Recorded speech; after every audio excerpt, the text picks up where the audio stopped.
Now I'll see what an Egyptian god card can do. Obelisk the Tormentor, I summon you by sacrificing 3 of my monsters.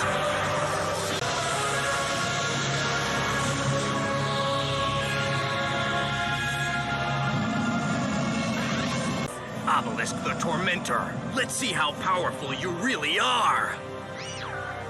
Obelisk, Fist of Fate!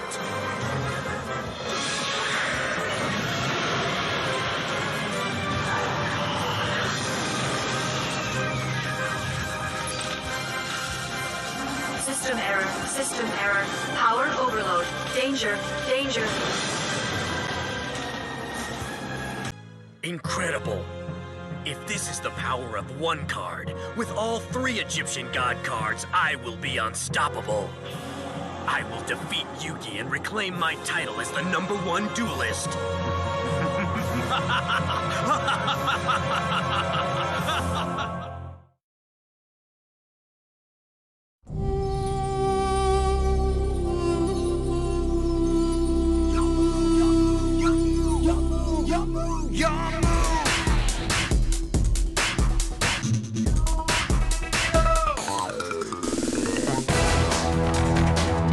Greetings, viewers, and welcome to another episode of The Collection Crib. I'm your host, Tylercloud. Today, we're going to be unboxing the Yu-Gi-Oh! Obelisk The Tormentor from Phatmojo. Yes, we are coming to this point, and I know I said I was going to do more dragons, but it didn't really work out. The dragon episode I was working on, it didn't work. I didn't like it, so I was like, you know what, I'm just going to move on. And I'm going to wait for Obelisk the Tormentor to come in. And it finally came. And all the Egyptian god beasts are here. So what am I to complain? So let's just go ahead and talk about the final Egyptian god monster in my collection. Obelisk the Tormentor. Yes. The Egyptian god monster that was owned by Seto Kaiba. And for being the one that's not exactly the typical dragon monster of the group, I think he's really, really fascinating looking. I mean, look at this guy. I mean, it's like if Omega Shenron became a Yu-Gi-Oh monster. I mean, he's just really, really awesome looking. He's just like built like a mountain, just really, really devilish look. And his head's so tiny, just really fascinating beast. And we're going to go ahead and get him open. And let's see, his number is, 03847. So was it 3,847 out of 10,000 version of this. Exodia and the Blue Eyes Ultimate Dragon are the only ones I have not opened on my show, but if this is the last Yu-Gi-Oh figure I open up, that's fine, because I've always wanted all the Egyptian god monsters in figure form, and now we are going to get the third one out of its prison. There we go. Yeah, Seto Kaiba got the Obelisk card, and yeah, his mission to find all the cards in his possession, yeah, that didn't work out so well. There we go. Obelisk, and oh, let's not forget that card. There we go. Okay. And pointless background, just like from the last two. I'll move the box. And here is the card, Obelisk the Tormentor. Not exactly the prettiest or the most, wait a minute. I always have trouble with these little sleeves. They're always stuck in there. There we go. That's a pretty cool card. I mean, let's do a little comparison before we move on to the figure itself. So here we got the Winged Dragon of Ra. And, oh goodness, there's a crease there. I'll look at that in a second. But here's all the Egyptian god cards from the exclusive packages of Phatmojo. And they're pretty cool. I really wish they were kind of like from the anime, like their versions, you know, not like the actual traditional playing cards. But this is still pretty cool. They just remind me of like, I don't know, like stickers. But really, really cool. If I had to pick one, honestly, I think the Winged Dragon of Ra is my favorite of these cards. Just because, I don't know, Obelisk doesn't look so shiny. I mean, he's cool, but... And then you got Slifer. Well, he is awesome, and I like the background in it where it's kind of like fiery red, like Egyptian writing. You know, it's a really cool pose, but he just kind of fills out the card too much. But the Winged Dragon of Ra, like, I don't know, it's just kind of a balance. Like, you can see more of the background, and, he is kind of taking most of the card, but it's not like the whole. I don't know. I just think like Slifer is taking a little bit too much when Winged Dragon's kind of perfect. I don't know. Leave a comment down below what you think is the better of these 3 exclusive Egyptian god cards from Phatmojo. So now I'm going to put these guys in front of the Yu-Gi-Oh! Trading card box that I got years ago. My God, I think it was like 10 years ago. And before we get Obelisk open, here's the traditional Obelisk playing card. Attack level 4,000 and defense 4,000 as well. He can also absorb other monsters into his being to get himself stronger.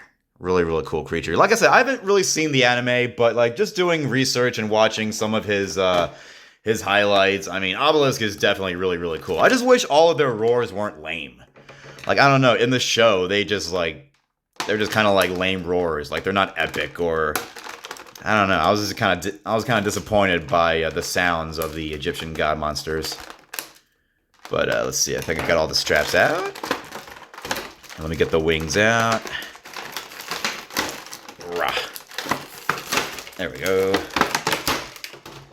I'll get his wings. Actually, I think I can just slide them out. Yeah, I don't need the scissors for that.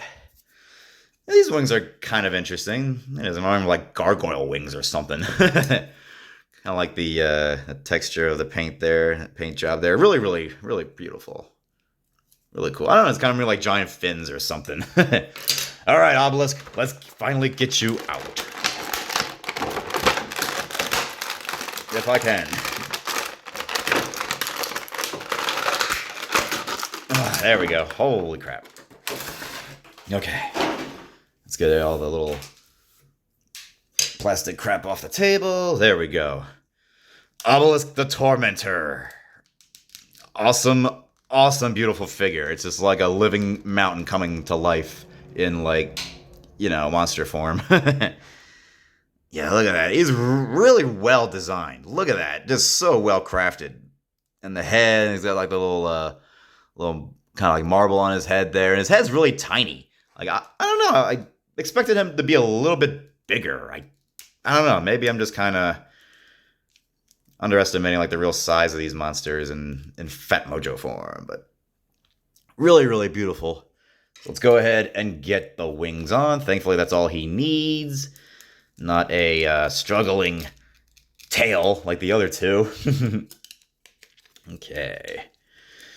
Got the right one on and the left one on. Beautiful. Obelisk the Tormentor. Oops, wait a minute. Let me just make sure they're in there. I don't want to damage the insert part of the wing. There we go. Yeah, these don't move as well as a Slifer or the Winged Dragon of Ra's wings, but they're just kind of there. I mean, he's pretty much got the statue mentality anyway, so he doesn't really need to flap his wings as like Slifer or the Winged Dragon of Ra does. But yeah, this is just, I think he's my favorite of these 3. He's more articulated than the other 2. Slifer is mainly a statue, and the Winged Dragon only has certain limitations, but while being very bulky, I mean, you can take his wings off, and I'm sure you can move his arms in like a full circle, but he's very, very, very stiff, kind of like those Marvel figures that you see, like Giant Hulk and the Thing.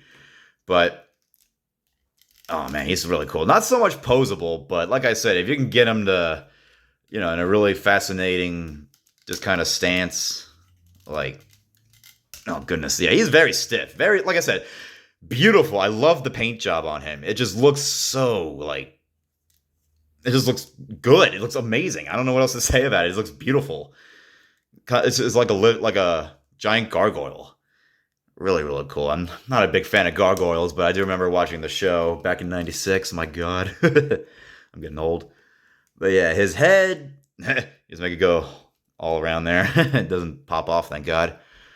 But yeah, he's more articulated, but it doesn't mean he's, it's hard to explain. He's just so hard to move. He's just very, very bulky. He's just like a living gargoyle.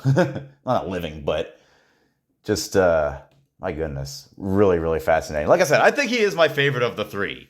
The Winged Dragon, I think, comes in second. in terms of articulation. And while I do like Slifer in terms of like all three in general, like he is the less movable of the three, since he's mainly just like a statue stance. But all in all, like these were really awesome figures. I'm glad I picked them up. Obelisk, like I said, I think is the winner of these three in terms of, like I said, articulation and posability. And yeah, unfortunately, the card that came with it did get a little crease there, but they need to put them in a little bit better. Those little sleeves weren't exactly the best to hold these cards in. Like put it behind it, or I don't know, put it in not so much of a sleeve, but I don't know, like a traditional wrapping or something, like Pokemon cards or something, like. Because like the Winged Dragon of Ra and the Obelisk both got creases when I opened them. I mean, it could have been my fault just because, the wrapping was so tight. But good lord, do they really need to make them that tight?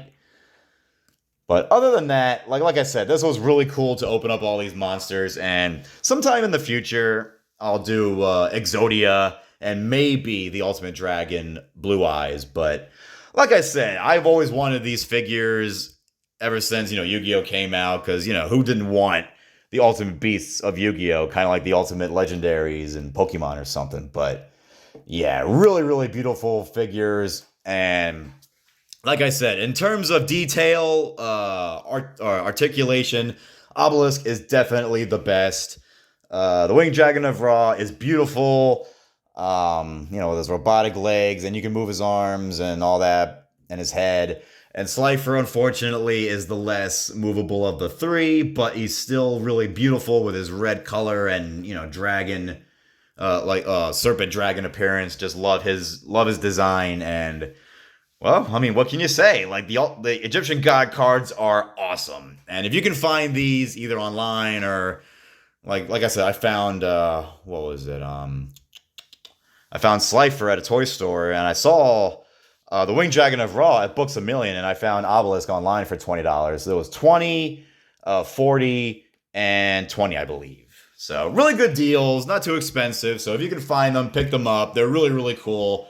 And like I said, hopefully someday I'll do other Yu-Gi-Oh! Phatmojo figures. But until then, ladies and gentlemen, thank you for watching this episode of The Collection Crib. Like and subscribe, leave a comment down below, and I will see you all next time.